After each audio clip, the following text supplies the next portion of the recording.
Hey guys, and welcome to the Nashville for Nobodies podcast. I am your host, Bobby Gordon, along with my co-host, Kyle Therky, and we're going to be talking about the Nashville music scene and the ins and outs of Lower Broadway and a bunch of other random stuff that comes to mind. So if you're thinking about Nashville or new to Nashville and want to wrap your head around what's going on, this might be a great place to start. Take a listen. Anyways, as y'all can see, because once again we do have video, and we have a guest today. So, we have a guest. Hi, Lynea Belle. that's me. We met a couple years ago. At some point. Yeah, it's been like a year and 7 months since I moved to town, so Yeah. not a couple, yeah, almost. So I don't know when we met before Yeah, that. I don't know. But I met you because you walked outside. Yeah. I met you because you walked outside. Literally, that's what she had just finished a shift, walked out the back door of, I think, Rippy's, and I was there, and she was there, and we spoke, and I'm not supposed to talk about details, but Yeah. yeah, we had a long conversation. What's going on, everybody? It's Kyle Therky with Nashville for Nobodies. And Bobby Gordon. Kyle, how are you today? Oh, I'm peachy. Peachy. Just peachy fucking peachy. So I didn't tell you about this before the podcast, Oh, but shit. I've got some cool news. Okay. So- I did not think it was going to be cool news. Awesome. Let's go. No, it's good news. So at midnight last night, I got a message from April Samuels, Uh-huh. who's the head of the breast cancer constituent organization Correct. that I fundraise Yes. for. Who's been on our podcast before? Right. She's fantastic. They are starting a Nashville drumathon next year. Oh. And I'm probably not even allowed to talk about it, but this is my podcast and I do what I want. So Fair. She messaged me last night and she wants me to be on the committee for the Nashville drumathon for Fuck yeah. 2026. Hell yeah. That's awesome. So I'm super stoked about that. So now I get to figure out what the hell a committee member does in a fundraiser because I don't have a clue. It's a lot of brainstorming and just talking about what would work and what wouldn't. I'm good at that. And then depending on how big the committee is, how many people on the committee, so forth, it'll be of approving what y'all want to do and figuring out numbers of how things are going to work and so forth. So have you done this before? Yup. You sound like you have experience. Just a little. Cool. Well, that means because I will be on a committee next year, I can't win next year. And so I have to win this year. I have to raise more money than everybody else so I can get first place. Last year, did you even do anything because of Everything that happened with custody court and my dad passing, I was not able to participate much last year. So last year was kind of a dud. So I got to go hard this year. All right. Well, I have we'll fucking t-shirts. do that. Let's sell some t-shirts. Woohoo. Speaking of t-shirts, we need to fucking make some for this podcast. We got to find somebody to help us with the logo first. Did Yeah, you we're get still any- looking for a graphic designer. I had saw somebody. like one hit on a message, and I then it had was somebody like- in New York that was doing stuff for me, but she is so busy with her own job now. Like Is she the one that did your band's? yeah, and little I voodoo hung doll out thing? with her. Her name's Kay Hicks. I hung out with her when I went up there for Christmas this year, and that girl, like it was a group of us, and we were all at dinner. She had an iPad and 2 phones. It was and just going to town. Those were all for work. Like she was just constantly checking stuff.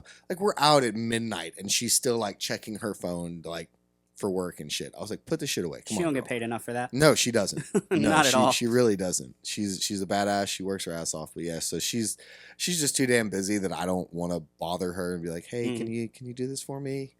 But if we have a graphic designer out there that wants to help us update our logo and get some things for some shirts, I will pay you. Please come talk to me. Anyways, Artists should get paid.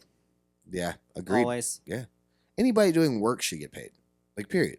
If you're good at it, don't do it for free. Also, that is definitely a motto of mine. I'm not good at anything, so I do a lot of things for free. But There you know.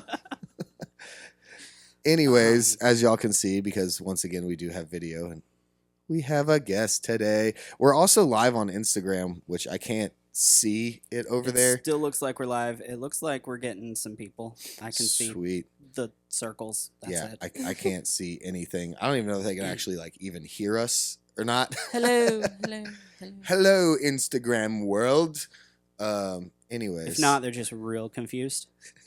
It's just us on a couch. Right. Right now, I am real confused. I've seen movies that start like that. So, we have a guest, Hi, Lynea Belle. that's me. We met a couple years ago. At some point. Yeah, it's been like a year and 7 months since I moved to town, so Yeah. not a couple yet, almost. Real close. Almost real Because close. you were real fresh when I met you. Mm-hmm. Yeah, 'cause You were still doing the Tootsies thing. I was doing the Tootsies thing. I think I met you like September, October of 2023, at the end of that year, because it was right before I played with you. Yeah, so it would have been Thanksgiving of last year. Yeah. So I don't know when we met before Yeah. then. So we played together Thanksgiving 2023. It was literally like a month or two before that is when I met you. Yeah. Yeah. Yeah. And Crazy. it was through Bobby too. So Was it? I don't remember this. no, it was through Marcus. Probably. Through Marcus. Probably Marcus. I So feel like that's how I met you're you. both- I heard about you You're both through fucking Marcus, drummers. Like what? I don't know. But I met you because you walked outside. Yeah.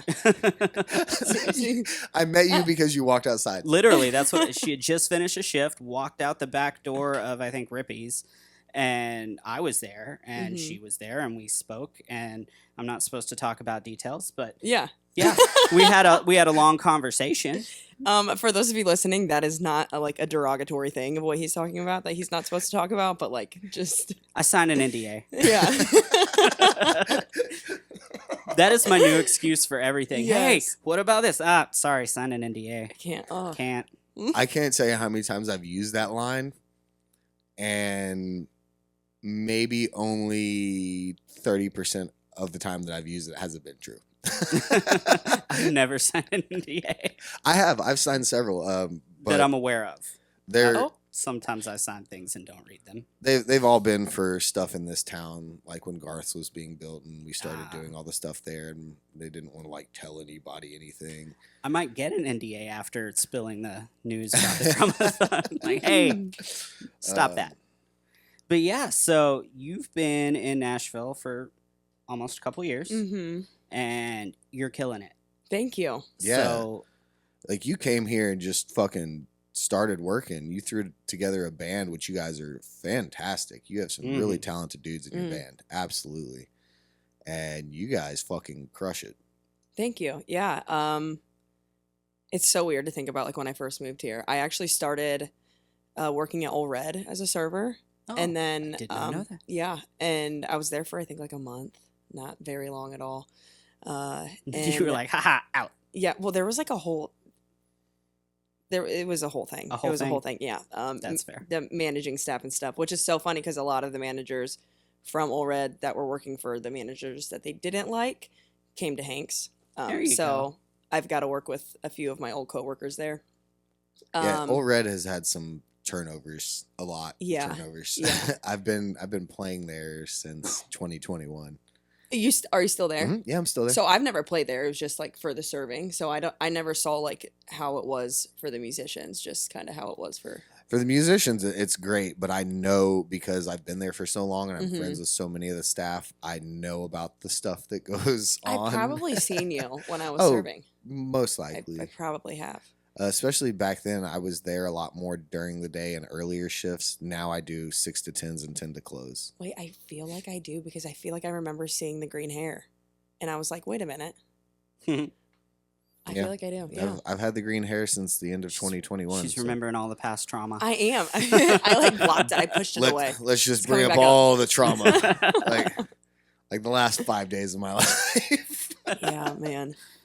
Yeah, so I was serving, and then when I actually visited town, so I visited for like I think like 3 days, but I was only downtown for like 8 hours. Mhm. I was able to meet John Taco, who is now my guitar player, I love and him. he's great. And so we exchanged contact when I was just here on vacation, and then when I ended up moving, he reached out for me to do like a sub work, and then on that same shift, I met Jack Lundrose, and then he called me again for another fill-in, and that's where I met Marcus. So we all like met, and then they had other players, and then got the band that we have now. So you can So you were like 2.5 gigs in and met your band.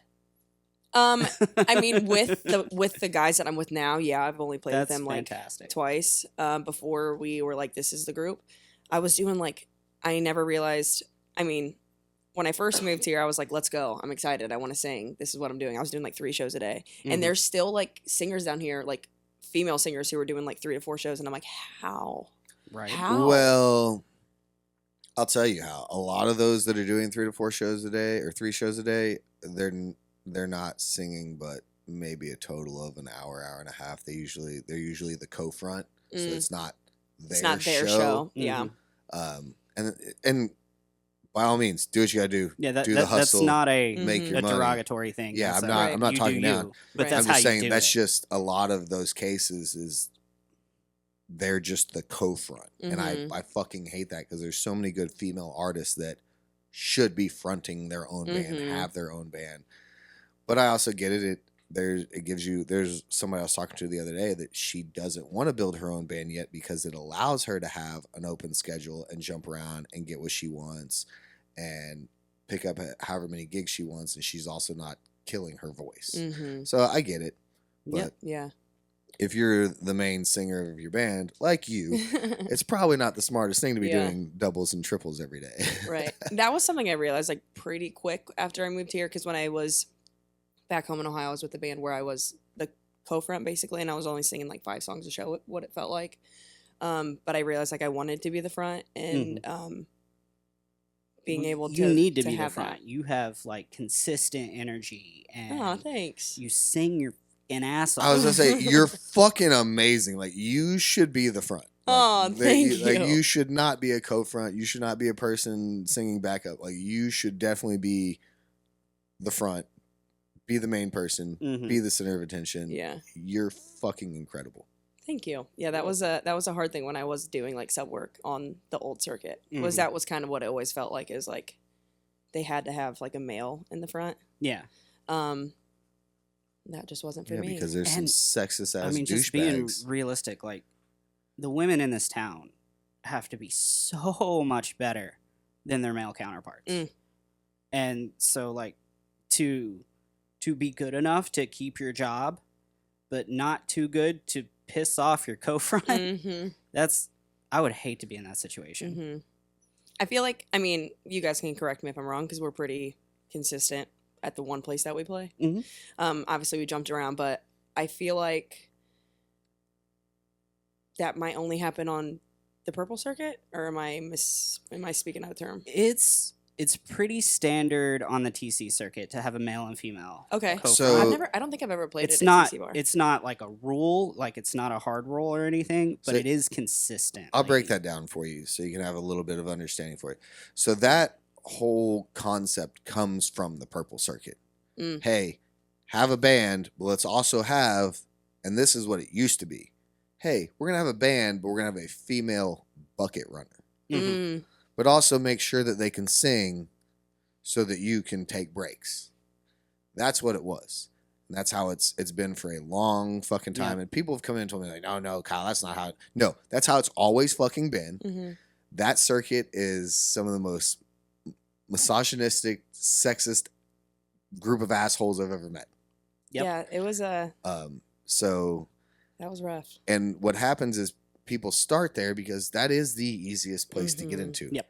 So they'll start there and they just think that, oh, well, that's how it is everywhere. No, you don't have to have a counterpart or a co-front if you don't want at these other bars.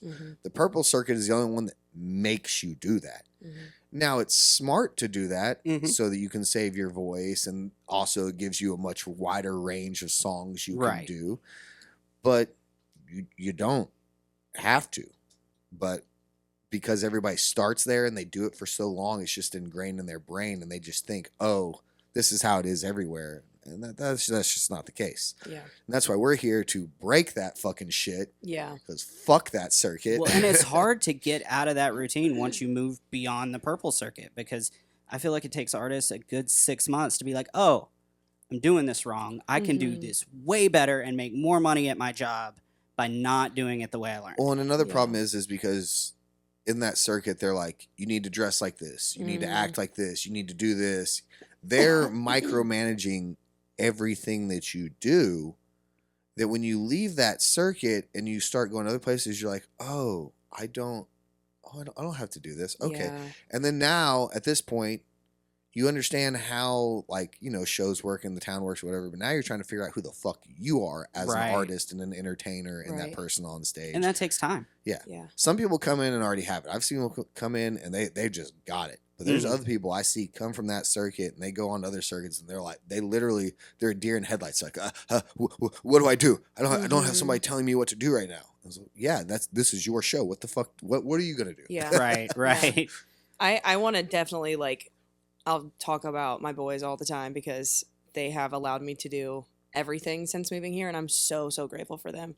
I mean, they're everything. I'm so grateful for they're fantastic. Every single one of them. But that was like one of the things with the Purple Circuit when I first, I was so thankful, right, that I had that opportunity before I had really realized what it was underneath the surface. And just being told by not even like the big guy that, like, hey, you need to lose 30 pounds. Like, hey, you need to do this and, like, not wear that. And, you know, and I wear skirts all the time, all the time. I am so comfy in it. I feel like I can really do anything on stage. Like, I can run around and I didn't fit the norm. You have a style that's all you. Yeah. Like, 100%. You don't look like anybody else. You have your thing, and it's very identifiable. Yeah. Thank you. Yeah, I used to wear hats all the time. Then Marcus said that he hated my hats in a joking way because I was making fun of. Shut up, Marcus. I was making fun of LSU. Shut up, no, Marcus. It is the funniest Will he still thing. not play fancy? Because if he won't play fancy, he doesn't get an opinion. He won't. He won't Hey, play fancy. He still doesn't. Marcus, fucking play fancy, you son of a bitch. I know you listen to this. I know you can hear me. Learn the damn song already. Play it. Get over it. I'm Lose your gonna ego. get you back on the podcast so we can say that to your face. Oh, Marcus, I'm gonna talk so much shit to you when I see you. So much shit, bro. But yeah, no. You know, and I was talking to them about it and told them, like, hey, like, I'm not really comfortable here anymore. Like, there was a lot of things that were happening, and we all, like, after every show, even still to this day, we'll sit down and be like, hey, this is what good at the show, this is what bad at the show. So I remember sitting down with them and they're like, well, the second that we have a way to get off, we're going to get off. And thankfully we had that. And I know not everybody gets that opportunity. And I just had a conversation with someone actually yesterday before my show that's still on that circuit. That's like, man, like, you know, I know it's slow season. I know musicians are hurting for work right now. So he's like, I'm going to take what I can get. But, you know, he wants off because it breaks my heart when I see people, especially females, going through things that I went through. And how it, like, really tore down my mental health for a while there of, like, I have to be this, I have to be that, I have to be the smallest version of myself. You know, the cliche, like, blonde hair, skinny, like, can't. And I obviously didn't fit that mold. And thankfully, I have a band that lifts up the things that aren't that, you know? But now I'm happy. I have a home base, and it's great. Yeah, I mean, we walked in there and watched you guys for a little bit last week, and y'all sound incredible. Your band is tight. You're all talented as fuck. You can sing your ass off. Marcus is okay at the drums.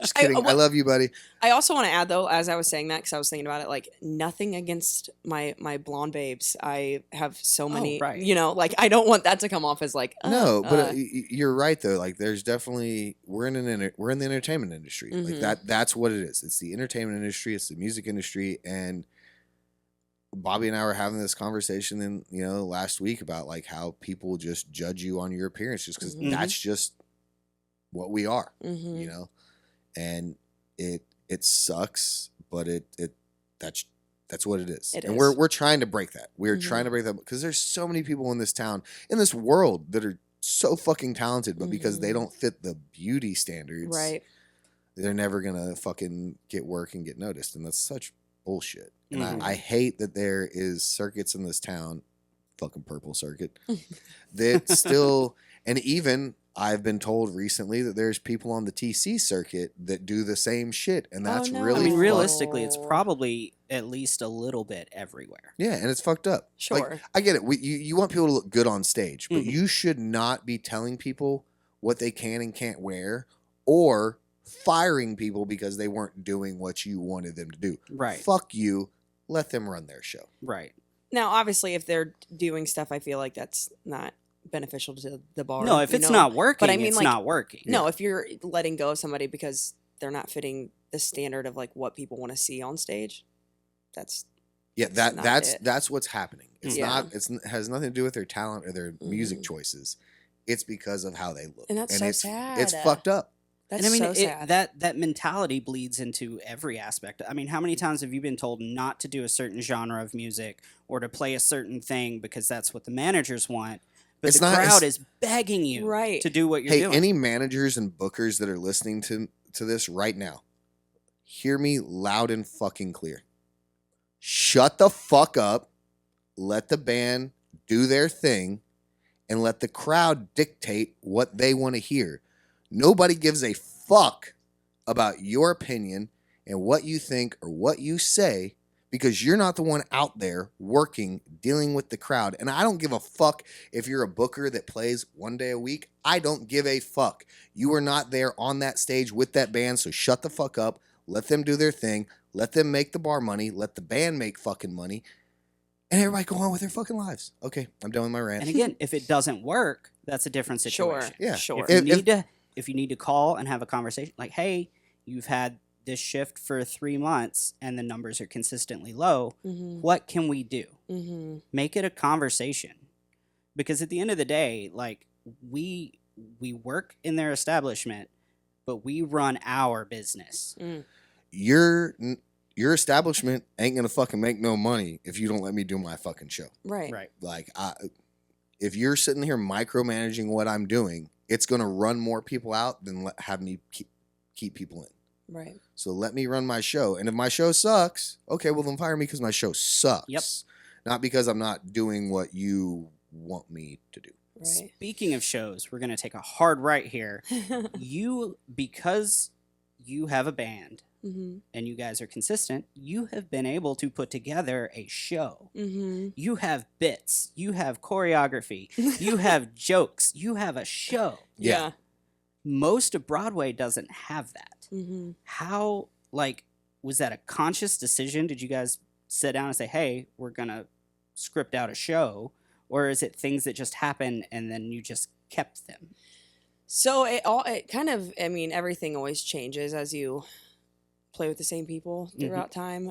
In the beginning, it started as like, all right, let's find chunks of songs that we know work well and can engage people. So like we'd get like 4 or 5 songs and just start the show with it. So it was like, Here for the Party, Any Way You Want It, Beer Never Broke My Heart, Gunpowder and Lead. Like we had a chunk of songs that every show, usually Friday, Saturday, we'd start a show with that. It'd get the people engaged, and then we just kept going with it. So we'd have different chunks of what worked. And then we'd fill in with like random of like, oh, they liked the rock, so let's throw another rock song in like that dead space where we don't have a chunk of songs. So then it kind of just like morphed into what we have now. And we don't, I mean, we'll call it sometimes like yesterday. We go from, I can't think of it. We go into like Honky Tonk Women from another song, but it's like a transition because I don't know how that works. I don't play an instrument, but like, so like yesterday I was like, hey, let's do this. We haven't done it in a while, like in the talk back, right? So it's kind of like before, when we really first started playing at Hank's, like we were very like strict on like what we're doing. And obviously it's slow season. We're not going to run the same show as we do when it's like super busy, but yeah, it's all just kind of something works and we're like, hey, let's remember that for next time. And I think Marcus is like a very avid listener of you guys. So he's like, hey, I heard this. So let's do this. Let's try this. And Marcus, are you listening? Learn fancy. I mean, I fully believe that this podcast is 100% responsible for his career. That's just fact. We have documented that. You've watched it, bro. I wish my ego was that big. Mine is definitely not. Definitely, you know me. Yeah, I'm scared of my shadow. I have to also give credit to Jack for the choreography. He always talks about we need more choreography in our shows. Like the last person I would think to be like, hey, let's do some dance moves here. Let's add it, and then And Marcus is back there just like swaying on the drum set, just hanging out. Yeah.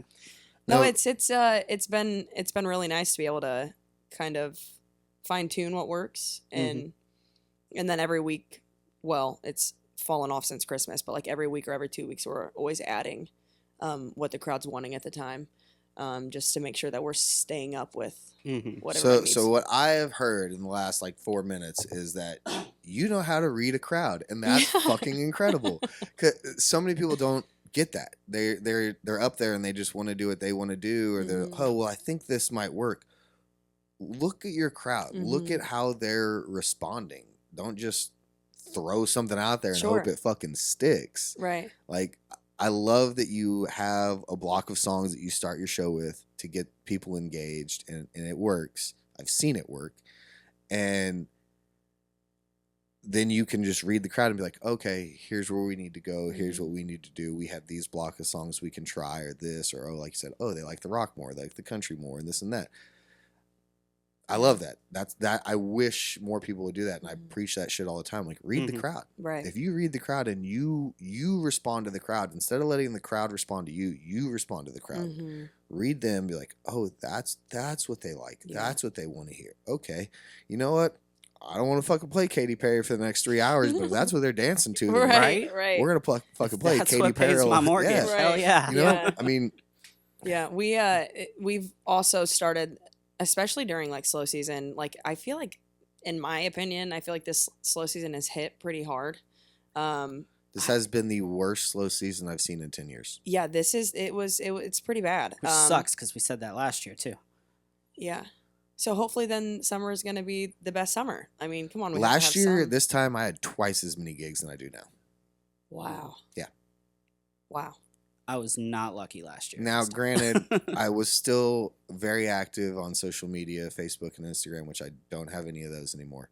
That might have helped, but like, yeah, even the servers, the wait staff, everybody that I've talked to that's been here a long time, they've also the same thing. This is the worst they've seen it. Like, this year's just been slow, and it's because of where we're at in our political climate right now. Like that people are kind of scared to spend money. Sure. They're scared to travel and do things. They don't know what's going to Me happen. And yeah, I get it. We're in some Well, weird even times. travel right now is like scary with everything that's going on. Oh, Like yeah. everything is just, and I feel like for a while too, I was actually yesterday, there's a state trooper who always is like walking. He comes and says hello to me every time, and he's super.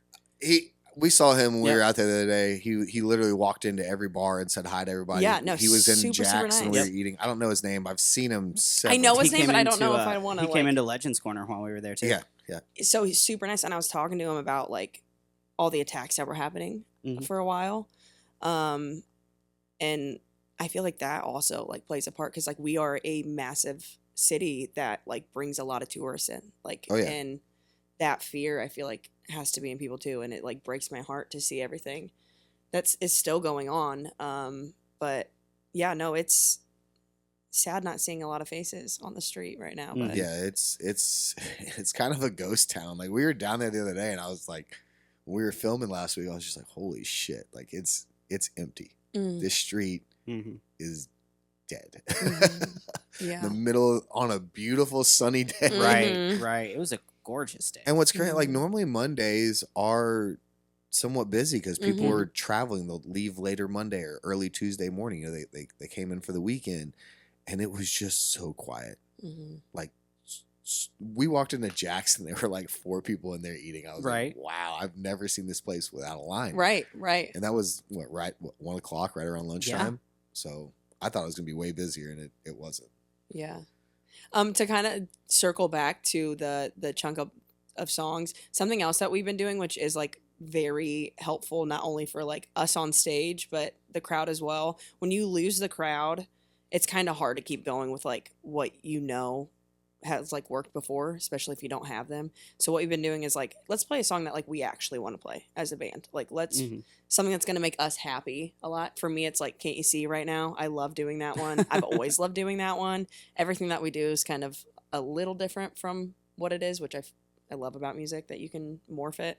I mean, that's one of my favorite things about playing with you guys is like you've hung flexible. on. I tell you what though, like Tennessee Whiskey, the 14-minute version, like, let's talk about it. No, like, when that's like my most, anytime we have a sub, that's like my mind gets blown every time when we like, I'm like, hey, let's do like Crazy, Patsy Cline, do that different. Let's do Can't You See? Let's do Tennessee Whiskey. All the songs that like I've taken and like been like, hey, let's try this.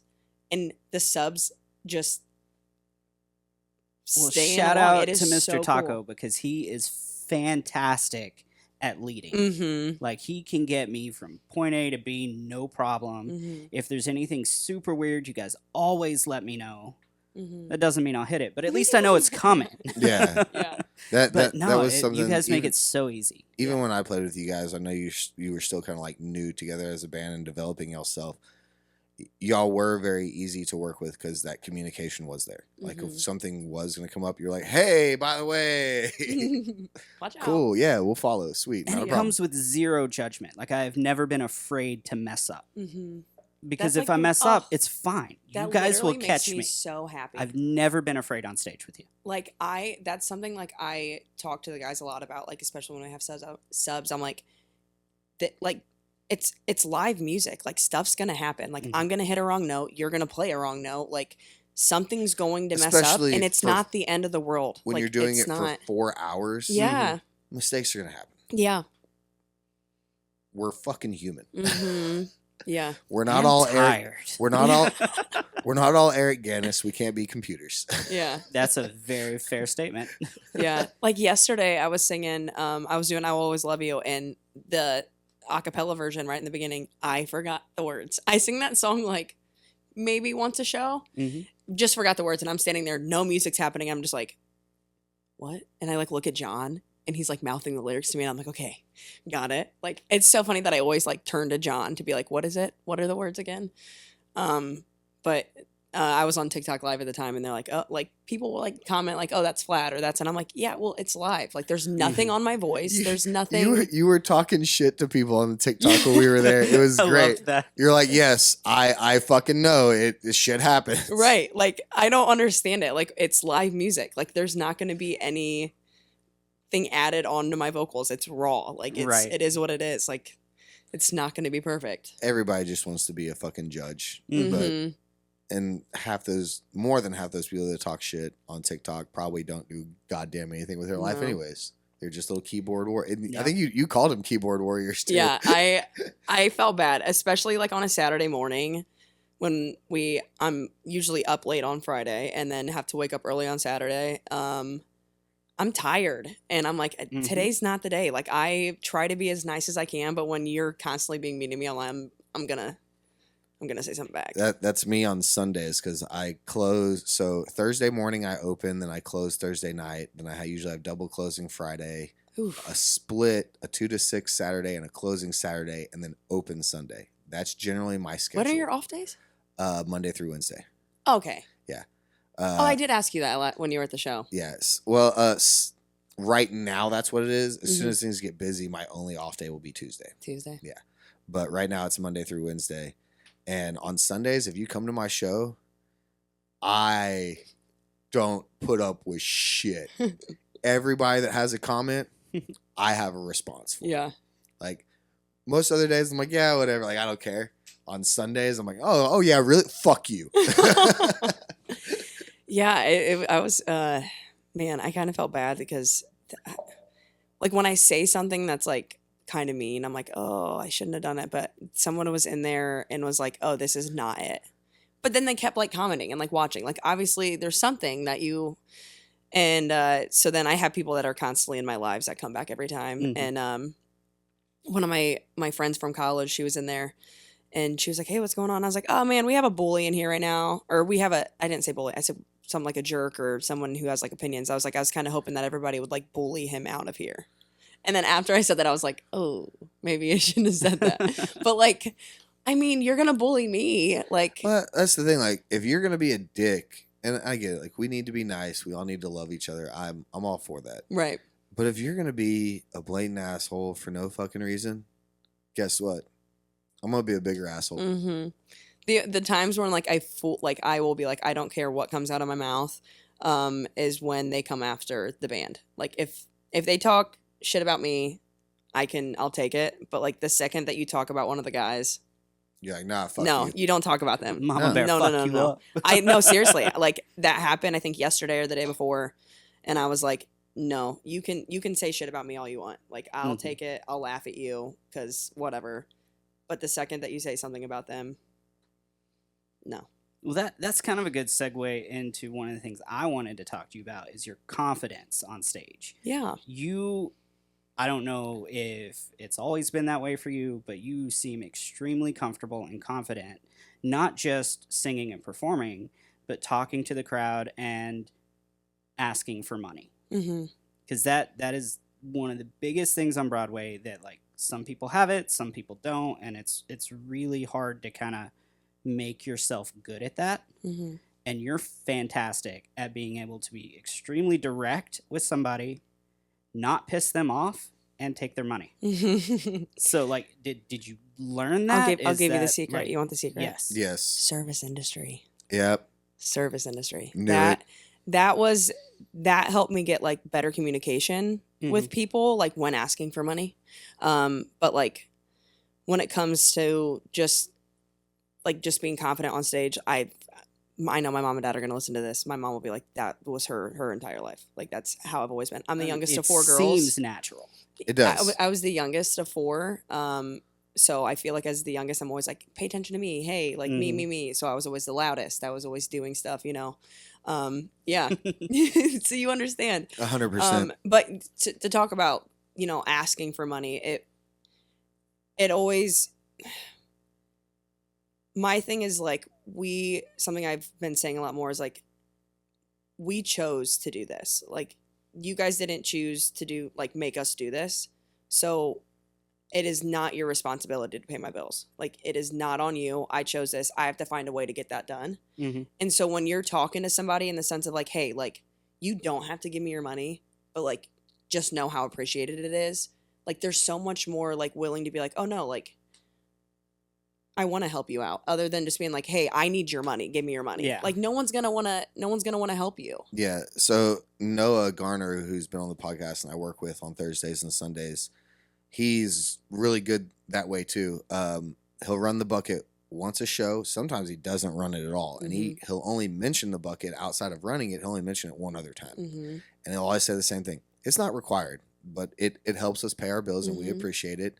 And he's like, I'm gonna come around and meet everybody. He's like, you don't have to give us anything. This is not a requirement. He goes, I just want to come out and say hi to all y'all and just let you know that I'm grateful that you're here. And that changes so many people's perspective. I feel like him and I would get along. That's I think you so and Noah much- would get along great. That's so much of like what I do. Like before I run, I'm like, hey, like I am not here to make you uncomfortable. I'm not here to heckle you for your money. Like I just want to, you know, if you have questions about Nashville, if you know, like let me help you out. And the one thing I always say though, I'm like, I have one request from you guys. Don't be mean to me. If you don't have money to give me, that's fine. But don't just shake your head at me to keep me walking past you. Like I'm gonna stop and talk to you. Yeah. No, and I've tried to explain it to several people that struggle with running a bucket. Because when I run a bucket, I don't mention money. I don't mention the bucket. I walk up to a table holding the bucket and I say, "Hey, how you doing? They know it's there. Do you like the show? Is there something you want to hear?" I don't even say that like requests are $20. I say, is there something you want to hear? And I have probably a 95% success rate. Yeah. They will put something in the bucket, whether they make a request or not. Almost everybody I talk to puts something in the bucket. I can vouch for that. I've seen you do it several times. Yeah. Yeah. When we do one of our bits, like for again, like the one time that I run the bucket because none of the other boys have the chance to really do that. When I'm out there, I have to have my mic so I can tell the band like, hey, a 5 got put in, a 20 got put in, so then Marcus can like speed up, right? And when people put in like $1, they're like, that's all I have, and I'll like stop and be like, do not apologize. Like I am grateful for that. Like that's $1 that you're willing to give me. Yeah. I do not care. Like I'll take your change, empty your change into my bucket. Right. We did that for our 1-year anniversary. Like we asked people to like empty their change purses into our bucket, and Jack and I went and counted everything out, and it was like I think like over $200 of like change that we had collected. Oh, That's wow. fucking awesome. And we That's took cool as shit. we took that money and we went to Texas Roadhouse and had a feast for a Fuck 1-year yeah. anniversary. But That's how you run a band. Yeah, like I'm telling you, like, That's a family right there. That's Right? not just It a band. is. That's a fucking family. It really is. Like, and that's something I feel like that makes it so much easier. Is like we're all actually friends. Like we all actually enjoy each other's company. Like we love each other. Like before we leave, like be like, love you guys. Like be safe. I have to run after Marcus to make him give me a hug sometimes. He's like, don't touch me. I'm like, guess what? Again with It's the Marcus. gonna happen. Marcus, He's something else. I tell you what. Marcus, we're gonna hang out. We're gonna have a nice long talk, buddy. It I will wanna- involve hugs. I want to talk about our Halloween costume though, of him in his purple overalls. I told him the next day, I said, you don't understand how bad I wanted to like squeeze you in that, because like he looked so cute, like in his little purple overalls, like just like. Purple overalls. I'm so intrigued right now. Have you seen it? No, I have not. Oh, So I was Peach. Marcus was Wario. Oh, so you guys are all Jack- fucking Super Mario Mario characters, characters. yeah. Yep. Yeah. No, trust me. It's amazing. You it's- can swipe and look at it. Look how mad. Do you see what I'm talking This is about? amazing. This. Oh my god, this is amazing. Bring it over to the live. Let them see it. Sorry. All right, so here. They can't. It's so blurry on there. They can't see it. Okay, Well, here's the live. Hey, we have people on the live. That's fucking hilarious. Yeah, no. I mean, like, do you see the. Like, look at this one of him. Can you see that one? Yeah, like. It's great. It's so hard to get him to take pictures with us, but like I told wanna him, be I was in like, a fun band. I Dude. told him I was like, I wanted to just like squeeze you. The cute aggression came out a little bit right there. So fluffy, I'm gonna die. Seriously. Now you're gonna quote Despicable Me, one of my absolute favorite movies. Yeah, it's great. It's great. I think that's the movie I'm gonna watch tonight. Now Oh, is it? Have you seen the Yeah. fourth one? I have not. I bawled. I literally bawled. I saw it in theaters and I was like sobbing. That's amazing. Now I'm gonna go watch 1 through 4. Here we go. Yeah. This is my problems. What Marathon. happens? Oh, dude, I've had so many movie marathons lately. It's bad. What's like your what's your okay? What's your favorite movie right now? Right now? Oh shit. It's the question that I hate the most. What's your favorite song to sing? Sing it. And I'm like, don't do that. Yeah, because that changes every day too. Right. Mhm. My go-tos lately have been the Fast and Furious. No way. But only Really? only 1 through 5. I don't think I've seen a single one. After that, I don't care for them. But like 1 through 5, I really like. Like all I can Um, see is like just guys driving cars fast. Well, that's it. Fast Yeah. cars, hot girls, guns. And it somehow Fighting. turns into like a spy movie. Yeah, yeah, pretty So, much. We're racers, but also I've got gadgets. You're not wrong. Yeah, that's been what I've like my go-tos lately. But like last night I watched Monsters Inc. Oh, yeah. The Okay. night before that, I've been on a Disney kick lately, so I've been going. There's on, no like, ads on Disney. That's what's my thing about it. Yet or 2 days ago, I watched all 3 of the Toy Story movies. Oh yeah. There you go. I don't care for 4. I'm not watching that one. Fuck that. I one. don't. What happened in I- 4? That's when they have the little fucking spoon that is. Oh yeah, yeah, yeah. 4 it's- 4 it's- sucks. Yeah. 4 sucks. It does. They should Yeah. they should have ended it at 3, left it at that when Andy went to college, and just boom. That was good. But Man, they I might have cried made on that more one. That- money. That movie made me That- cry. When they're about to burn. When they're about to. Yes. Yeah. Like oh. And then No, him, my childhood going like you can't do that. and then him giving all of his toys to the little girl and sitting there and Mhm. playing fucking with her. Yeah, it You're totally getting choked up now, aren't you? Absolutely. Well, this is our flavor autism. How are you guys doing? Those Disney movies, especially the ones like you grow up with, and you like it progresses. That's Despicable Me for me. Like Mhm. I remember when the first one came out, and I think National Treasure, the second one or something came out when the first Despicable Me came out, something like that. And I remember my mom and all of my sisters, we went to the movie theater, and they were like, "We're gonna go see that," and I was like, "I don't want to see that," and so I went to see Despicable Me by myself. And I was in, like middle school. And so it's like grown with me as I became an adult, and so like that's why it's became like such. That's awesome. Yeah, I love That's it. I amazing. love it. So My and I love 6-year-old Steve loves the Carell. Minions, so it works out great. yeah, Yeah, Steve Carell's great. He really is. Favorite joke about him was Zach Galifianakis on Between Two Ferns saying, "When you do the backstroke, do people think that there's a shark in the water?" Like, so good, so good. That's what you guys need. You guys need ferns.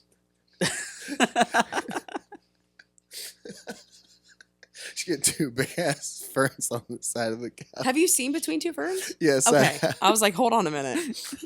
One of my favorite ones is when they had fucking Hillary Clinton on there. That was pretty good. Yeah.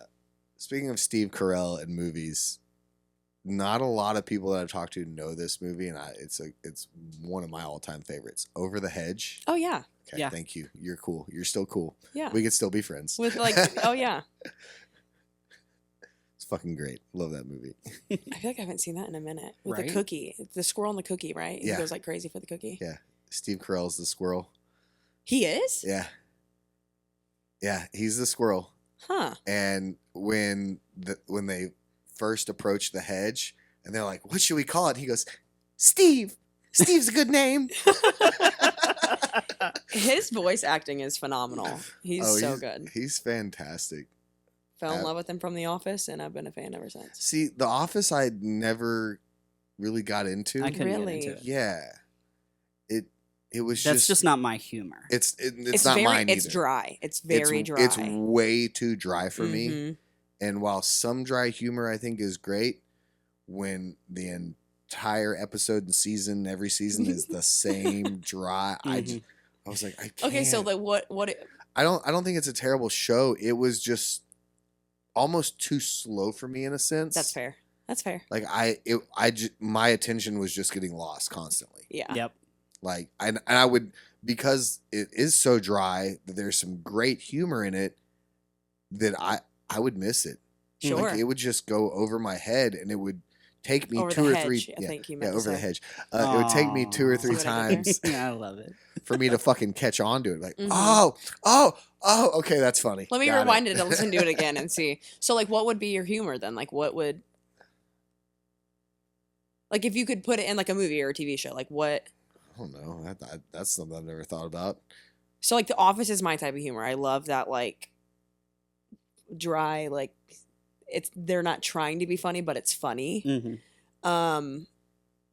So like Parks and Rec. Do you like Parks and Rec? Never watched it. Never watched it. Never See, even I seen wa- an episode. Have you seen Schitt's Creek?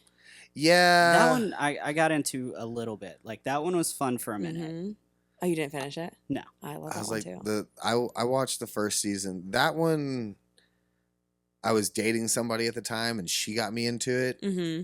and we were watching it together, and then we broke up. I was like, I'm never fucking watching this again. So Fair. I don't know. That's a good question. I don't know. Have you seen Resident Alien? I love it. That I haven't that's- finished it, but that I love is it. kind of my humor. Like Yeah. it's smart and dumb at the same Mhm. time. Like Mhm. that's my thing. It lost. I think I'm in. I 'Cause the love- third season's coming out now. I think. I believe so. Yeah. So I think I fell off in like the middle of season 2, hmm just because I was like, I just want an episode where it's like all funny, Yeah. and like I don't want there to be a problem that you got to solve. Right. Like that's where I fall off on shows a lot. It's like I want it to be like. That's why I think I like The Office so much. Is because there's episode where it's like it's building to the plot, but like there's episodes where it's like this has nothing to do with what's going on, but it's like all funny. Mhm. And I wish more shows did that because I don't want to be like, what's gonna happen next? I just want to sit and laugh. Like that's Right. You know. Like that '70s show is a big one for me. That's my Mhm. favorite TV show of Yeah. all time. I That's a good love that. one. I love fucking stoner comedy. Mhm. 100%. You like Disjointed? And I've never seen it. It's on Netflix. I'll check it out. And then just like witty humor. I'm not gonna hear from Kyle for like 3 days now. Nobody's heard from me lately, anyways. It's okay. I got the fuck off social media, put my phone on Do Not Disturb, and told the world to leave me the fuck alone. Look at you. So, That has to be refreshing, though. yeah, you could call it that. Yeah. I've been dealing with some shit mentally lately, so I've just disconnected myself completely. That in and of itself, though, that you have the willpower to do that is phenomenal. Yeah, it's hard sometimes, Sure. but it got to the point where, I was looking at my phone. Like I do try to see how much time I'm spending on my phone, Mm-hmm. and in the last 2 weeks, almost every day, And even on the days that I'm playing, Mm-hmm. I was still on TikTok for almost 8 hours a day. Yeah, That's a lot. The doom scrolling gets me. Yeah. And well, a lot of times is I'll be getting ready and I'll put it up and I'll be getting ready and then I'll just, okay, the next one and keep getting ready and then the next one. And Sure. the next thing I know, all the TikToks are going from 60 seconds to like 4 minutes, Mm-hmm. you know, and now I've got these long TikToks that I'm watching and I'm getting invested. And then also trying to learn the TikTok algorithm because we're trying to get our TikTok up Right. and running. By the way, if you have TikTok, please go follow us at Nashville for Nobodies on TikTok. Thanks. Do it now. So it just got to the point where I was like, I have all this shit I need to do to get done. And I'm not getting anything done. I am being a lazy piece of shit sitting on my couch and doom scrolling when I should be doing so many other things. It's so easy to fall into that. Yeah. I wasn't working on music. I wasn't writing music. My fucking Harley sat out there with a dead battery for weeks, and that's easy to do, but I just was like, I'll fucking watch TikTok. You know? Is that something that you guys talk about? Is like the mental health of musicians? Oh yeah. Oh, yeah. Because I found something that's like been, which is weird. I feel like it's getting more positive right now for me mentally. But I found that when I would be on like social media and like even following musicians that I've met down here, like people that I like look up to, regardless of if they're like at the top, right? That like I was comparing myself to them so much, and I'm like, what have they done? You know, and like that's what got me. That's also what I was doing. I was, I'm on Broadway and I have my set gigs, and they're great gigs. Like I can't bitch about any of the gigs that I have. I finally have every band that I play with. I love every gig that I have that I love, and I'm very happy. But then I was looking at everybody else. I'm like, well, why am I not playing 2 gigs a day? Or why am I not on a stadium tour? How come I haven't done that? Oh, these people are releasing music and they've only been in Nashville for fucking a year. I've been in Nashville for 11 years and I haven't released shit, And so I was doing that. And I just put myself in a very bad place mentally. And I was like, you know what? I can't do this. Like, I got to get out of this. I'm better than this. I could be better than this. Go back to being who you were. Stop being on social media. You don't And in our industry, we feel like we need it. And for a while, we were told that you do need it. You got to post every day. You got to do it. And we don't. I thought I needed it for networking purposes to get gigs. No. You need to be seen. How you're seen is a different story. Sure. Yeah. So, like, you play several gigs. You're seen. Yeah. You see people on Broadway. Like, they know and that you're here and relevant. like your name, right? Like, yeah. They say your name. I'm like, oh no, like Yeah. Somebody mentions Kyle Therky, and everybody knows exactly who they're talking about. It's kind of a scary thing. But like, for instance, yesterday I got several text messages because there's a rumor going around that there's going to be a different company booking for Snitch in Printer's Alley. Well, I've had that gig for over right about 2 years now, and I've been with Jam Factory for 4 or 5 years. And all of a sudden, these other artists are getting booked here at this gig, and people are calling me like, "Hey, do you know anything about this? Hey, you're the guy that plays Snitch all the time. Do you know? Have you heard anything? Have you heard?" I'm like, That's scary. Fucking shit. And Yeah. I'm not on social media or anything, and people are still reaching out to me. Yeah. So So staying on the mental health thing, one of the things that's been bothering me for the last several months is like I get called a lot for sub stuff, but like I never seem to be anybody's choice to be like their drummer. And that started to mess with me a lot. Like I get called all the time and they're like, "Oh man, like anytime my drummer can't make it, you're my first call." And I'm like, "Well, how do I be the drummer? Right. How do you find like how do I get to that?" Yeah. And like the bands that I've been in before where I was the drummer, like a lot of those situations I felt like I was giving way more than I was asked. And then if I did anything, like if I had to miss a gig, I lost my job. And so like I'm really like trying to figure out the balance of like the loyalty thing, but like, do I get that in return? Like, how's this working? What's the transaction here of what's expected of me versus what I'm getting? And then how do I get back to a place where I'm the guy? See, that's how I felt like I used to always be. And the only thing that changed, the only thing that I noticed that was able to change that for me was I just made myself available all the time. And I know it's more difficult for you. You've got a whole fucking life. I have a lot of availability. It just has to be the same. it literally like people would call me and be like, "Hey, our fucking bass player didn't show up, and then we're doing a 2 to 6, and it's like 2:45." I'm like, "Well, cool. I'm 8 minutes away. I can be there." You know, and I would just show up. But that's the thing. I was always the fill-in guy, and it's only been the last really 2 years that I've had steady gigs. And on the flip to that, like, it's really hard because, like, I still have to work. So if I'm getting fill-in calls and it's like, okay, well, he can hire me 3 days this week. You can hire me 1. I've got to take the 3. Sure. But that might mean that I don't get called back from the 1. And it's, you try to play the game of like, all right, well, in the long run, I think that's a better fit. But I got to pay my mortgage. So, like, where do I go? And that's been stressing me out a lot lately. Yeah. Do you want to like have a band that Yes. is like a constant? So much, yes. Yeah. I've wanted a band for a long time. And I'm just, I'm first call a lot, but I'm not the guy.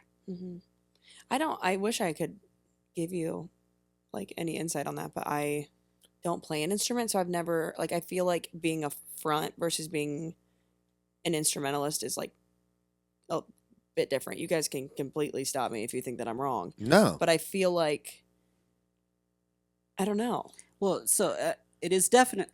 It's the same, but it's magnified for instrumentalists. So, like, if you don't have your band, okay, and you play with a guitarist, and you really like the guitarist, and you hire the guitarist. But now, if your drummer and bassist come to you and you're like, he's messing us up, like, he's not playing it right, he's not playing with us, like, you have to take that into consideration. So, like, as to where a front person that's not an instrumentalist can be like, oh, well, he doesn't bother me, so I like him. Yeah. The instrumentalists are like, I like him, but he bothers me. I played with a band the other day, and I could not stand the drummer. I couldn't find his kick pattern. It changed every verse, every chorus, and it just didn't. There were so many songs that I play every day that I'm like, okay, this is how it goes, and his kick pattern's not that.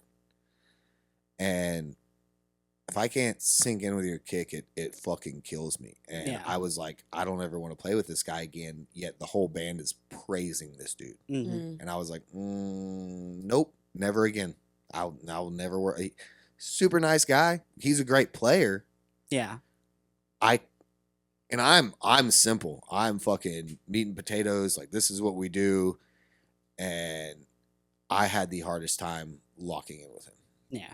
Isn't that so weird though? Like, it, like, working with somebody like can go really well for one person and then another person, it just doesn't fit. Well, and there's like, so many guitar players and singers that, you know, as long as your drummer's on time, they don't care. Yeah.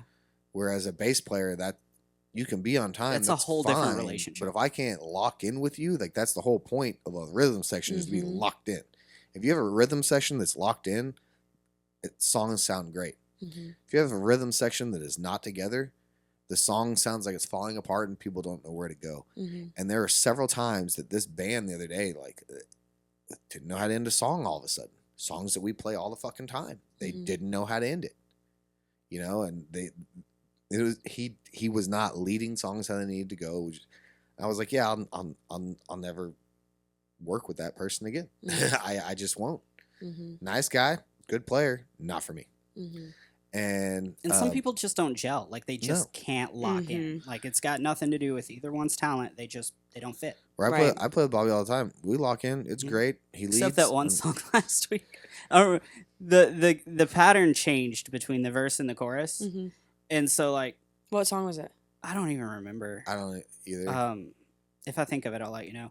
But, like, I would finally get into it, and then it would change. Yeah. And then I'd figure it out, and then it would change. And for a while, I thought Kyle was just fucking with me. Fuck. What was yes, I remember. Because we talked about it for a second after, and you showed me what it was. Yeah. And it made sense after you explained it, but I legit thought you were fucking with me. Because I remember turning to you and I was like, hey, it changes every verse here and every chorus. Yeah. Fuck, what song was that? Was it country? Yes. Yeah, it was a country song. Female, male? Female. Female. Bluesy Jesse was- vibe. It was like, I know The Night the Lights Went Out in Georgia. That one changes a lot. no, that one's easy for me to follow. It wasn't. Really? It wasn't. You Look Like You Love Me, was it? No. No. No, that one's straightforward. Is it new or old? Older. It's like 20 questions. Here we go. Older. 90s or later? Probably 90s. I legit can't even think of what the song. See, I just play so many songs that Sure. like when people ask me these questions, I'm like, I don't fucking remember. Yeah. Unless I made an actual note, which I do on my phone. I have hundreds of notes. Yeah. I make notes all the time of players, singers, venues, what I like, what I don't like. Fuck, I cannot remember what song. I do. I remember that interaction because I looked at him and I was like, I know it's fucking weird, but this is what it does. And like after you explained it, it made perfect sense. I was like, okay, yeah, because the verses are a little groovier and then the chorus is straight, or I might have that backwards because I don't remember the song, but that's basically what it was. Was it like a? This is gonna bother me. It's like It's one of those, bothering like, me now. 100%. This is bothering the shit Was out it of me. like a popular song at Yes. the time? Yes, I think so. Do you remember who it was by? No. If I could remember who it was by, I would look up the song. But like it had kind of it had bluesy undertones. It was very groovy. Fudge. I remember the whole conversation. I remember the conversation with you, but I don't. Fuck. I remember the I'm song. gonna get now. a text from Bobby later, like, "Hey, this was the song." Well, Yeah. I'm gonna be on Google until I figure it the fuck out. I'll be at the gym like running or something, and it'll come to me. That's what always happens. Right. I'm gonna look up a list. Anyways, okay. So I want to backtrack a little bit. So you've been in town for almost 2 years. You're here from Ohio. When did you start singing? When did music become part of your life like that? Like to the extent it is now, or just Just like when you started singing, when you realized that was something that you wanted to do and you enjoyed doing. Oh, I was little. I remember my first singing competition. I was like in kindergarten, I think. And then I like kept doing it when I was in like third grade. Like I auditioned to do like the national anthem for the Detroit Pistons, and did stuff like that when I was younger. And then after puberty and I was tall and got the build of an athlete, I stopped and did athletics. So I always did choir and stuff growing up, and but I never really thought that this would be. I never thought that this would be what I'd be doing. I thought it was like a pipe dream for me, because I looked at what was more realistic for me at the time. Like, okay, be in the public eye as a singer, or like use my body for what it can do. And I obviously chose that route. And then I went through a really, really bad time with a breakup back home, and I had to get out. That'll do it. Yeah, it was I'm super like I want to talk about it because I feel like a lot of females who go through it kind of want to like push it down. But it was a DV case, and so I had to take the man that I was in love with to court and do a bunch of stuff with that, and it was really, really hard. And I took a trip with one of my college friends and realized like, hey, like I'm still young. I can still try to do this. I had gotten my degree. Like I wanted to get out of Ohio. I didn't know like what I wanted to do. And then when I came here and just like walked down the strip, I was like, this is the people I want to be around. I want to be around this. Like, I know how happy that this could make me. That's literally the same feeling I had Yep. when I came here. I was like, Yeah. oh my God, this is where I feel like I belong. Mm-hmm. And yeah, I took that leap and now I'm here. Like, it never was, music was always in my life. It was always around. Like, my grandpa was in a barbershop quartet when he That's was cool as doing shit. stuff. Yeah. And then my aunt, that's my father. So my father's father. And then his sister was a singer. So like my whole dad's side of the family is like super musical. My sister right above me, she plays piano phenomenally and can sing even better than me. Like, she is amazing. Like, she has always been like one of the biggest supporters. All my sisters have. But she like got me into music a lot. And so it's always been there, but it was never at like the forefront like it is now. And you know, I always look at the journey of how I got here, and although like a lot of it is heartbreaking. A lot of it hurt to go through. I'm glad that I did, because I wouldn't be doing something that makes my soul so happy. Yeah, so long story short. So when you say it wasn't at the forefront, was there like, did you have the dream of being an artist, or was it just like that's not even on the table because it wasn't on shouldn't happen? it wasn't on the table at the Okay. time. Like when I was younger, like did the talent shows and stuff, and I, like it's like, what do you want to be when you get older? I was like a singer. Like it was always a singer. I always wanted to be a singer. And then I just, I don't know if you guys have, I'm sure everyone's experienced it at some point where it's like, that can't happen though to you. Like it could happen to somebody else. It can't happen to you. Oh, yeah. Never felt that. So I've felt that.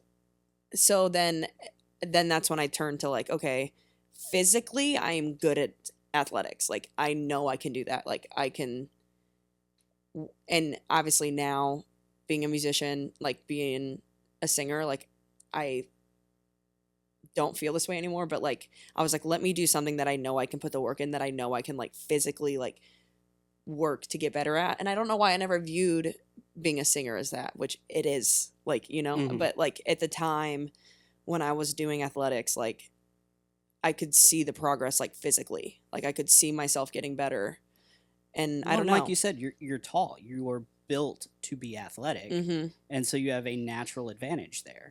So like you're already starting on like step 4 or 5, and then if you haven't been focused on singing and haven't been thinking of it in that realm, like you're on step -2. So I totally get why you would be like, oh well, if I'm already decent at this, I can be great. Yeah, so it I don't know why I just like took that jump. It was so weird. It was like, so when you first came here, did you just come here for like vacation or what? Yeah. So at the time it was like, a lot had happened. So it was, to answer your question, like, yes, it was like a vacation. I was originally supposed to go to Texas. Yeah, really weird. Because my friend, that he had to pick up like stock, I think like livestock or something, I believe, something in that area. And then that didn't happen. He's like, well, I still have this time. Where do you want to go? Like, what do you want to do? And he was such a big support with me, like through everything that I was dealing with. So he was like, let's get you out of the apartment. Let's get you like, so I was like, I've always wanted to go to Nashville. I've never been to Nashville. I want to see it. And so I came and stepped foot on Broadway and literally fell in love. Moved a month later. That's like literally what Kyle did. Yeah. Break Really? up, came to Nashville to get out of hometown. I was in a fell very in love. I was in a moved very in. toxic relationship, and it got to the point where like all we did was fight with each other, to where I was wanting to kill myself and commit suicide. Like I thought that was going to be the best option, because the love of my life, my fiance, doesn't want to fucking marry me. So what's the other option? And my mom was like, we're getting you the fuck out of this town. We're going to take you somewhere where you can just fucking forget about it. You've always wanted to come Your to Nashville. mama? Yeah. What an angel. And she was like, let's go to Nashville. And same thing. We got here, checked in at our hotel. We went to the Chili's across from Vanderbilt. Because like, we didn't know anything about Nashville. Neither of us knew anything about it. We didn't know where to go. We thought everything was on Music Row. That's not the case. Nope. And it's like we're Common misconception. We're eating at Chili's, and the guy was like, well, what are you guys doing here? We're like, oh, we're here on vacation. He was like, oh, you guys like checking out Vanderbilt this night? We're like, no. Like we're trying to like check out Nashville and like see all the live music. And he was like, what the fuck are you doing at a Chili's? And we were like, welcome to Chili's. we were hungry. We didn't know where else to go. And he was like, all right, finish your beers, go outside and go straight down the street, cross over the highway. You'll see all the neons. That's Broadway. That's where you want to be. Wow. And so we did. We finished our drinks. I think we had ordered food. I don't really remember. And we left and we went down on Broadway, and that was it. I was like, oh, this is awesome. Now at the time there was only like 13 to 15 bars, because this was in 2013. But yeah, It's changed a bit. I was just walking around, and we went in and we watched this one guy, Britt Stokes, and we talked to him when he was done playing, and he was from Texas. That's where I'm from. And I was just like, oh wow, this is an option. Right. Like this Right. this is something I can, because just like you, I was like, oh, I could never do this. I was in bands my whole life. These are two of my records right here with my old band, and we were signed to a label out of New Jersey, and we did some touring and stuff, and it was cool. But you know, we never made money. It wasn't anything that I could make a living off of. I still had to have a day job. So what happened? We all got jobs. My singer got married, had kids. Band broke up. So I was like, okay, that's it. That's it for me. I'm never going to fucking do anything with music again. And then I came here and I was like, oh, I can just play all day, every day? This is all you guys do? This is fucking awesome. Yeah. Yeah. But now it took me, I moved here in 2013. I wasn't on Broadway till the end of 2017. Oh, wow. So 4 years. By choice?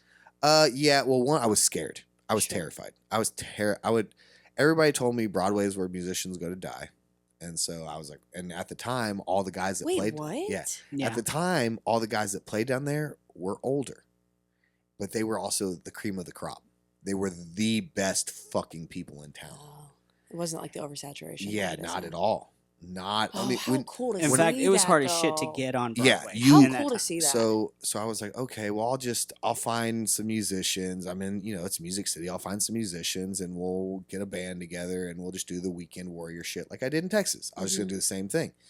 And then I was working a day job. I was a freight manager in the morning and an elementary school teacher in the afternoon. You taught babies? I did. What did you wait? Here I taught first grade. For a very short period of time. I love that. Wait, oh my gosh. No. I hated every minute of it. Oh, stop. I bet they loved you. I'm sure they did. I fucking hated every minute of it. And my roommate called me one day and he's like, hey man, we need a bass player. And I was like, I don't know your shit. Like I didn't know cover songs. Like I was all original. Yeah. Maybe only did like 5 or 6 cover songs my whole life. Like I wasn't a guy that just sat in my room and learned all these songs. That's not why I was in music. And so I just did the gig and it was terrible. And then they called me for another. And the next thing I know, a month later, I'm on the road with these guys every weekend.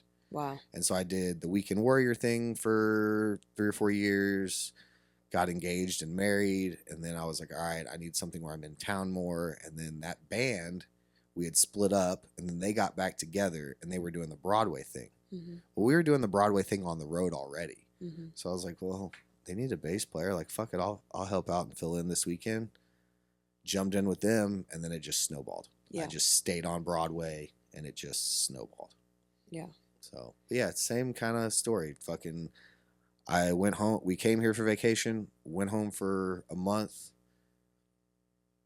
figured everything out. Like by the time I left here, I already had it from vacation. I already had a job and a place to live.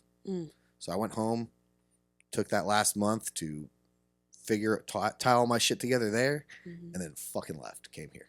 Yeah, I didn't have anything lined up. I was like fully prepared to live in the car, like everyone talks about. But like I was ready to do that. I think it was like maybe a week before I moved, maybe a little more. Very, very close. That my living situation kind of just fell onto my lap. My grandma passed away. I believe the summer before. I'm not entirely sure. It's so weird. I feel like, I don't know. You guys have experienced loss.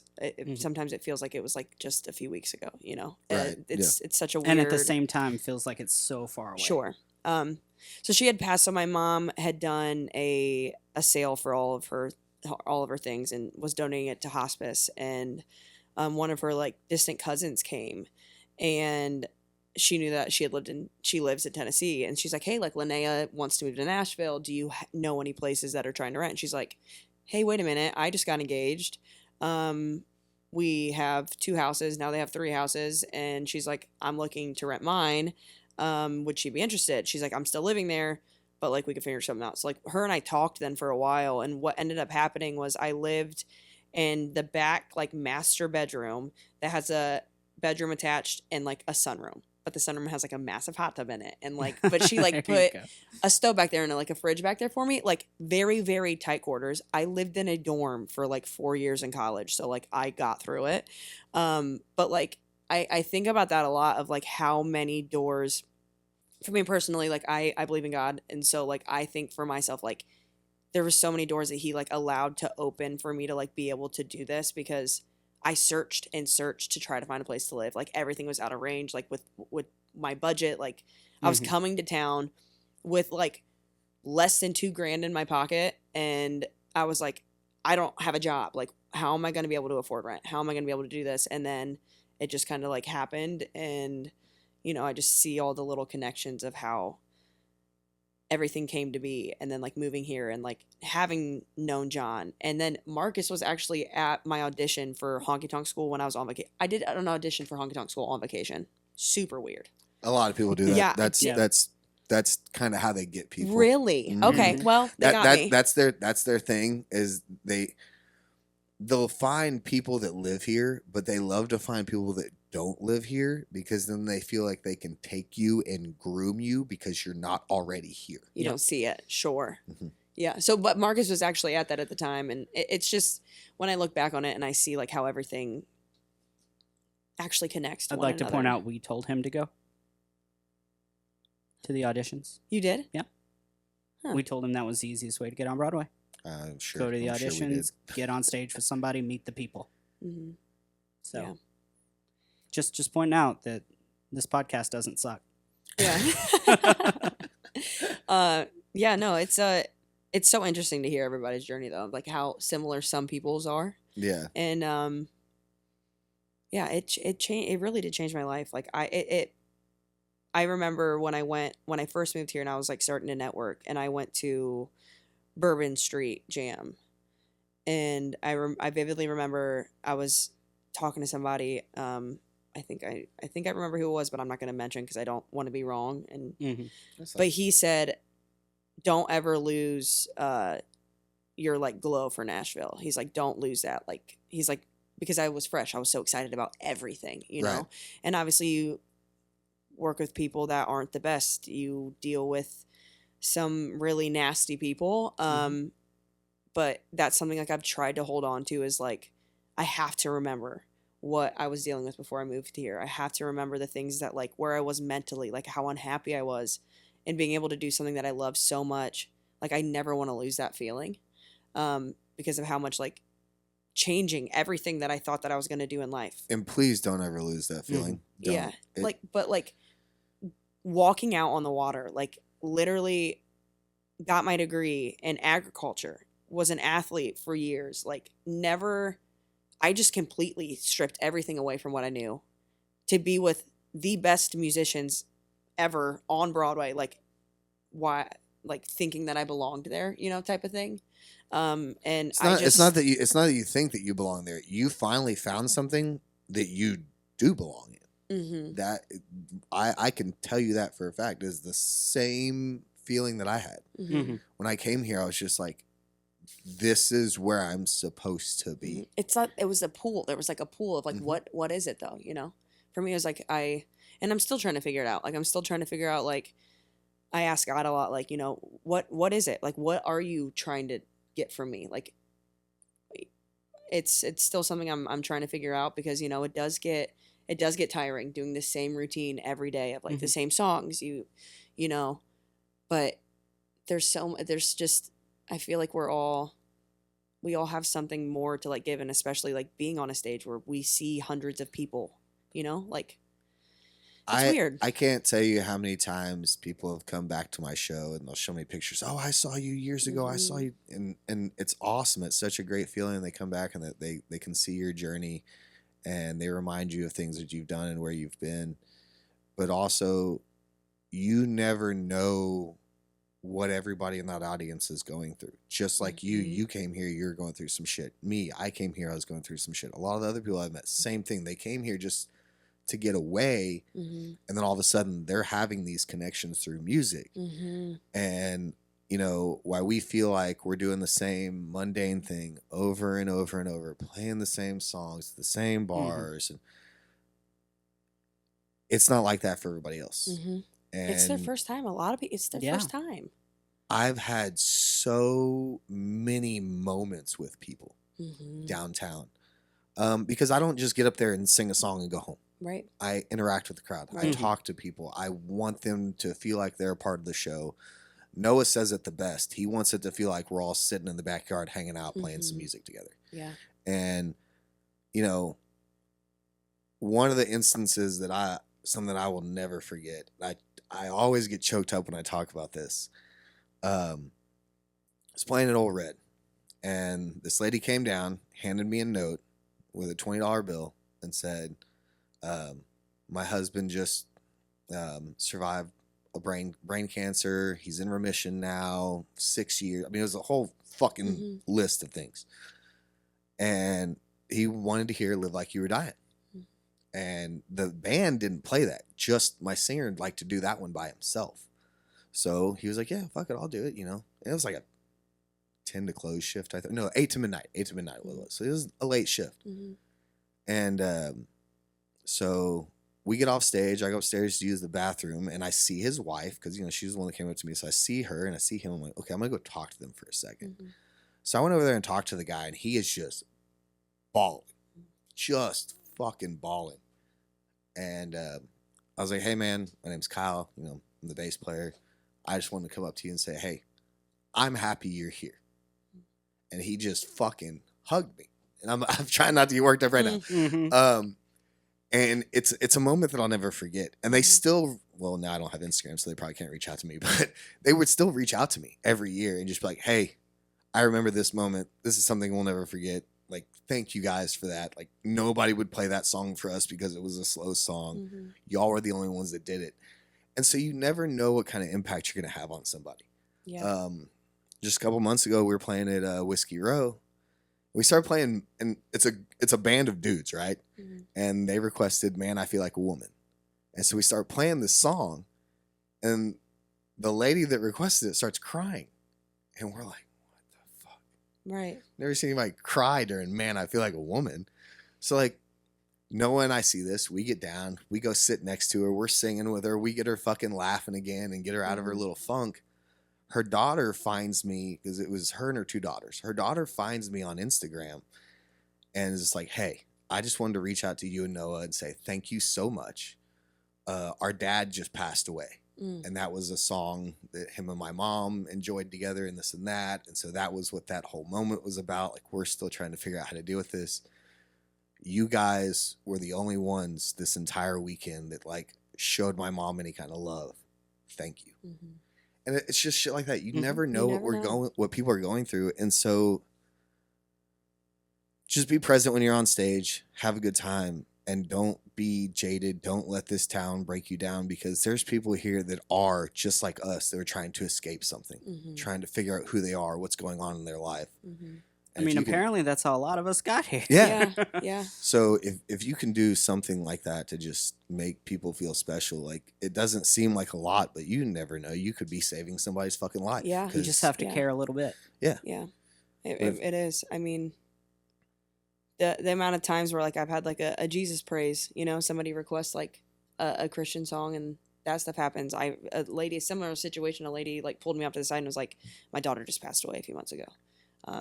I just had a lady at my show, literally this past week. A note came up and she just beat breast cancer. So I got out in the crowd with her, had the whole bar like cheering her on. And like, it's moments like that where it's like, I'm not here to just make money. Like, I am here to like give enjoyment to somebody else. Like they're coming to like hear music and have a good time. And, you know, I mean, I've said a billion times, if you're doing this for the money, find a different career. Like, that's not even half the benefit. Don't get me wrong. I play on Broadway because it makes me a lot of money. Like that's why I'm down. We need the money. We have to. But I also know from everything that I've done, and I've literally gotten to travel the fucking world playing music, and it's great. I've never had as many connections with people at shows like I do on Broadway, because I'm able to actually connect with them and actually interact with them, where if you're on a bigger stage and you're only up there for 30 minutes, 45 minutes, an hour, you can't do that. here's your set, here's what you're doing. You know, you're not going to have that connection. And then, yeah, people might come up to you at a meet and greet, like, oh yeah, this song did this for me and that, but it's different. Mm-hmm. You know, it's a whole different feeling, and we're so lucky to be doing what we're doing. Mhm. And that I know I will definitely talk some shit about this town sometimes. You guys hear it. But it's never lost on me that we're lucky that we get to do what we do. Mm-hmm. And I'm grateful for that. And that's why, like, when people try to, like, give me shit about playing on Broadway, fuck, man, like, this is the best job I've ever had. Oh yeah. Yeah. It's the best I didn't job want to I've use ever my had. college degree because like I wanted to do this. Like Yeah. Between my parents and I, we spent probably $60,000 to $80,000 on fucking college, and it's literally my degree as a paperweight. Yep. Yeah. Yeah. Yeah. And, you know, my dad got, and I'll say it over and over and over again, my dad got pissed off at me once saying this, and I really don't care, but I wish I never went to college. It was the biggest waste of my time. Same. Looking back on those years, I didn't learn anything. It didn't do anything for me. It didn't teach me anything I already didn't know. Mm-hmm. College didn't. This damn gen eds. They're a waste of time. Like, why do I have to go do another math class? Like Right. that I've already passed in high school. Yeah, I think Exactly. I think that if I wasn't an athlete in college, I would have the same view because I'm not using it. You Right. know. And if I was like an athlete in college, if I did anything in college other than just go to class and get a degree, because I wasn't involved any other way. I just went to class, got a degree. My whole thing was, okay, I've got to work 3 jobs just so I can pay for school. Sure. You know. Yeah. So I was more worried about the work I was doing outside of school than my actual fucking schoolwork and my degree. Like I was just like, Where'd okay. you go to school? So the University of Houston is where I graduated from. Okay. Yeah, I started at a community college, did that for a couple years, and then went to the University of Houston. Yeah. And then you? Murray State. Murray State. All right. Were you guys partiers in college? Oh yeah, No, not at all. Really? Not at all. Bobby- I've never been a party guy. Bobby's always Ever. been a good boy. He's never drank. Well, Okay, a he's- few times, Well. a handful of He's times. had like 1 or 2 sips. I've but- been tipsy twice. Look at you.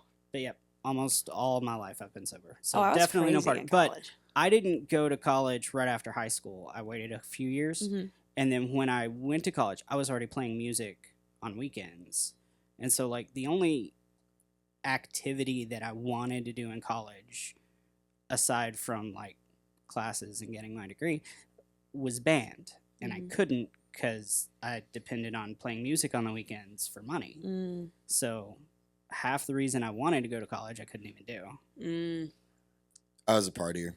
I was a partier for the majority of my life. me too. Um, Well, college. Yeah. Even up until 2021, 2022, I was a big partier. Mm-hmm. I did a lot of pills, drank, coke, smoked weed, Mm-hmm. all of it. Mm-hmm. All of it. And it was the worst thing for my life. Yeah. That's why I've been sober now for fucking 2 years. Congratulations. Thank you. Yeah, that's something that like in college I put my mom and dad through hell, man. I tell you what, like that was a time in my life where I was like, I'm doing what I love, right? But like deep down, it wasn't my passion. It was just something that I'd been good at for my life, and then I got a scholarship, and I was like, that's probably what I should do. So what sports did you do? I was a thrower, so I did shot put, discus, hammer, and weight. Okay. Yeah, for the track and Nice. field team. Hell yeah. At the Ohio State University, OH. That's a little nod to the boys. They love it when I talk about that. Yeah, so you know, that was I didn't really do a lot in high school, like drinking wise. So then when I'm also from like a tiny little town. I have 1,500 people in my town. I graduated with like 50 some, like not much to go on. Right. And so like when I got to college, it was like, oh, gates are open. Let's go. And then, you know, went through some stuff and came out the other side. And I thought that period of my life was over, and it is. But then I came to Nashville and like saw like I never got even remotely close, but like I noticed like, oh, like I'm drinking on stage. Mm-hmm. You know, like that's not something I used to do. And I give so many flowers to people that like are sober here. Like that is crazy. Like that has to be that like I've been like Marcus has talked about it. Jack and I've talked about it. Like, yeah, like we don't get drunk on stage, but like I'm drinking like 2 vodka sodas a show. Like I don't even want to do that. Like I'd be hammered. on a show. Oh yeah. I got fired from several gigs. Like directly after the gigs. And actually the day that I decided to go sober, the night before, I did a triple, drank the whole fucking day. At the end of the 3rd gig, that was my audition for that gig. They pulled me aside. They're like, "We like you. Like you're cool. You're fun. You drink too much and we don't. So this isn't going to work out." And I was like, and this was a band that I was trying so hard to get into. And I finally had my shot and I fucked it up. So then I went down to Old Red where I normally played at, kept drinking there, drove home, almost flipped my truck. Came home, grabbed a bottle of tequila, started chugging it. Woke up the next morning, felt like absolute shit. Sure. Saw a fucking bottle of tequila laying on the floor. Tequila like dried out all over the floor.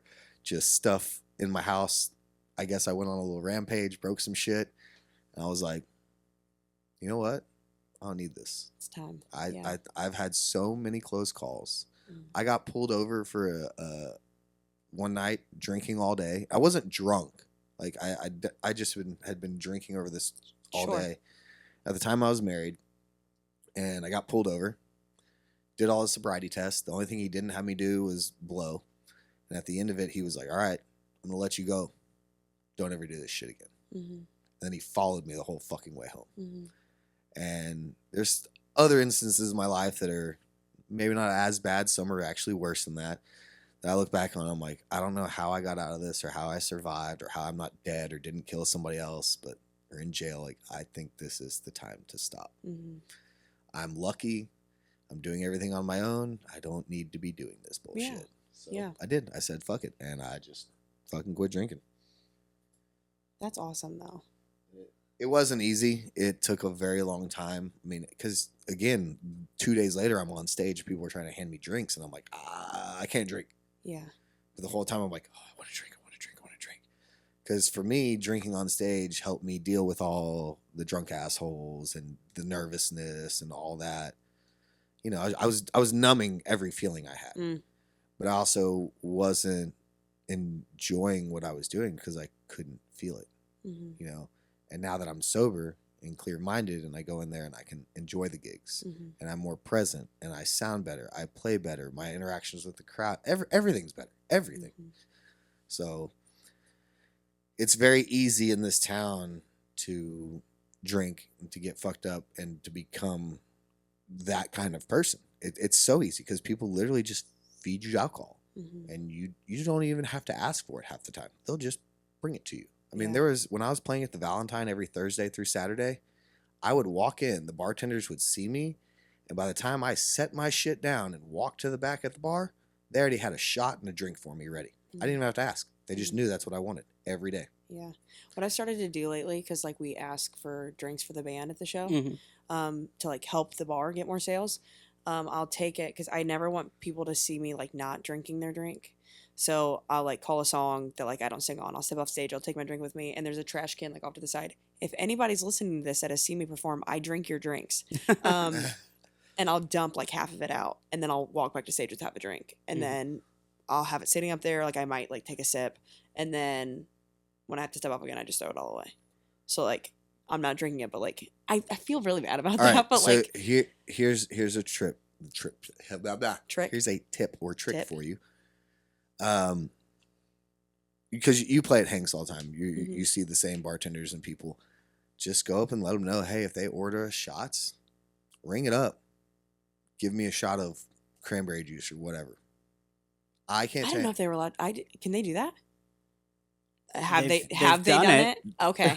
I don't know if it's necessarily the legal thing to do, but I mean, if you want to buy somebody a drink and they're paying for you to buy the drink, I mean, and this person doesn't drink, but they don't want any kind of altercation or anything, they're like, okay, cool. And they're like, and I never, ever. Here's another thing. Please do not, because of how many times, especially females, have been drugged in this town, don't let the patrons bring the drinks to you. Yes. Either you bartender. go get them or have the bartender or server bring them to you. Mm-hmm. Just, that's your best bet to make sure that nothing happens to you as a performer. Right. Because That's a huge it's happened to thing. me. It's happened to other people. It happens a lot. So that's one of the best things. And then also, like, if they're not giving you an actual shot, they're giving you something else, then you know there's nothing fucking in it. Mm-hmm. But yeah, I didn't ask him to do that. That's smart. at Old Red, when people want to buy us drinks, my band drinks. They don't drink heavily, but they'll sip on a drink. Sure. For me, the bartenders just bring me up like a shot of Sprite, shot of Diet Coke. Yeah. Or they'll now I've just been telling them to make me Shirley Temples Mhm. because it looks like a mixed drink. Right, Nobody fucking right. knows. Oh, he's drinking It's a girly nice 'cause drink. Yeah, I'm drinking a fucking girly drink. It Yeah. tastes good, bitch. Fuck your beer. Right. Beer's gross. I do vodka soda, 3 limes, so they can just do soda water or 3 limes. Yeah, exactly. Easy. Like stuff like Mhm. that. And and if you do drink, okay, fine, have one drink, but then your next one be a fake one. Well, and Just- since we're talking about this, I wanna kind of highlight the trap that people seem to fall into, because a lot of the musicians that come to town played in their hometown, Mm-hmm. and so like they'd play Friday or Saturday night, sometimes both, and they drink when they're playing, Mhm. and that's it. So they don't drink 5 days a week Yeah. and then drink 2. Yeah. But then they come and start playing here, and they're playing 5 days a week. Right. So they're still only drinking when they play, but now they're drinking 5 days 5 a week. days a week, yeah. And like it feels normal until it doesn't. Mm-hmm. Yeah. And that's I think that's the big trap that people fall into, because they're used to this activity goes with this activity. right. Well, right. yeah, and then the other trap is, like I said, It's people easy. just bring you shit and it's free. You're not Mhm. paying for it. Mm-hmm. Or the bar's like, oh, you got a $100 bar tab per Right. person. Well, then so many people see that as a challenge. Let's see how much I can fucking drink for $100. Like Right. there's a lot So of when things. I hear that, I was like, well, that's $100 you could have just paid us. Yeah, Oh, exactly. Well, but here's the thing: the reason they I'll tell everybody why. Okay, everybody's Mhm. like, oh, well, you could just give us $100 extra. No, and the reason they can't is because what they're selling alcohol for, Mhm.